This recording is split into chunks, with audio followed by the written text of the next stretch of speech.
Our favorite 90s space drama, led by the ever mellow and carefree Spike Spiegel, is a perfect example of existentialism to its core. The show asks a profound but uncomfortable question, which is how our past affects us, how we let old decisions define us, and whether or not we choose to embrace or otherwise shy away from them. The consequences of these choices is where we first meet our characters at the start of the show.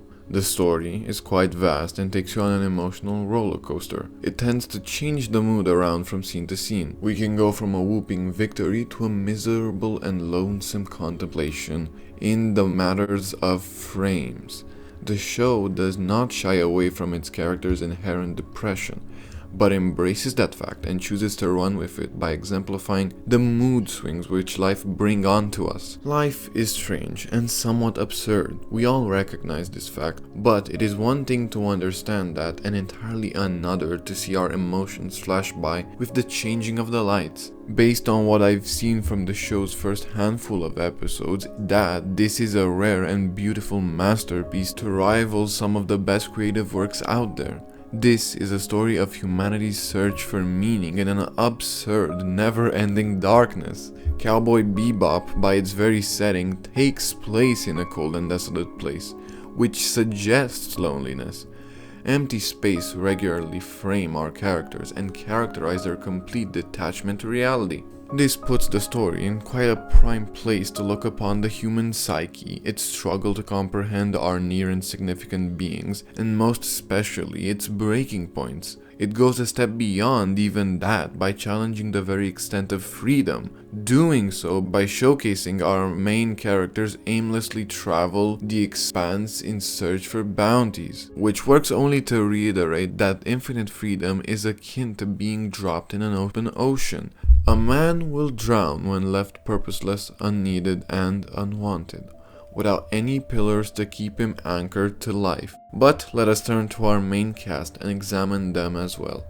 We start the show off with two characters before progressively expanding the band of misfits. The inhabitants of the spaceship Bebop mostly consist of intergalactic bounty hunters, unbound by any people, cultures, or places except for their traveling ship, which acts as their only remaining anchor to modern-day society. On the ship, the crew proceed to drift along through open space directionless in search for bounties to cash out. It's clear that they all inwardly understand the apparent absurdity of life, but attempt to persevere despite it. Their adventures, however, act more as an avenue of escape from the past and its many consequences, by losing themselves among the cold and unremembering stars of our universe. The one thing still binding the group to modern-day life and its happenings is their Bounty Hunter TV program, and even that doesn't do more than establish a remaining feeble link between the characters and their past lives in the galactic society. They've distanced themselves from everything that had to do with their past by challenging the cruel expanse of space. Their last shreds of humanity and companionship are restrained to the relationships between the travelers and their dog, who stay united throughout the entire ordeal and face the uncaring reality together, acting as the last familiar faces these characters know and are capable of relating with out of the entire solar system.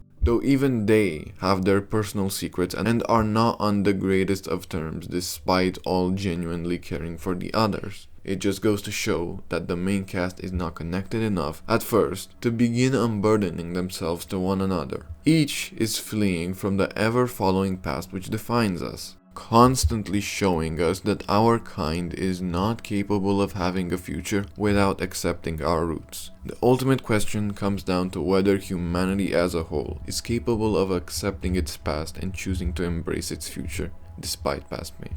This is what we set out to find by watching this series. Our cast initially fails in this respect, and we are left to watch what their inability to get over the past has led them to. They are quite literally ghosts passing by, beings frozen in the ever-present now without being able to think to the future. This is further confirmed by the characters' only desires being served to fleeting pleasures that rest for a moment's notice. When they cash bounties in, they don't think about doing something productive with that money or even about upgrading their ship. They are lost in the pleasures of the moment, thinking only of the food that they are about to eat and its great taste. Whether they eventually manage to stride towards the future is anyone's guess. That is what I deem to be the main question which will decide the outcome of the series. But I'll have to watch on to find out. Just like I urge you, dear listener, to give this series a try if you have not. Let me assure you, it will not disappoint. What you have heard thus far is the opinion I have formed upon watching the first few episodes of the show, and I can only say that I'm hopeful for what is to come. I suddenly regret having put off watching Cowboy Bebop for so long. The show is truly spectacular and it's barely begun. I can't wait to fully analyze it once I'm finished. You can be sure I'll be diving into the existentialism which clearly plagued the main cast before long. However, there is still time before that comes to pass. I'll see you then, listener. Leave it to the future.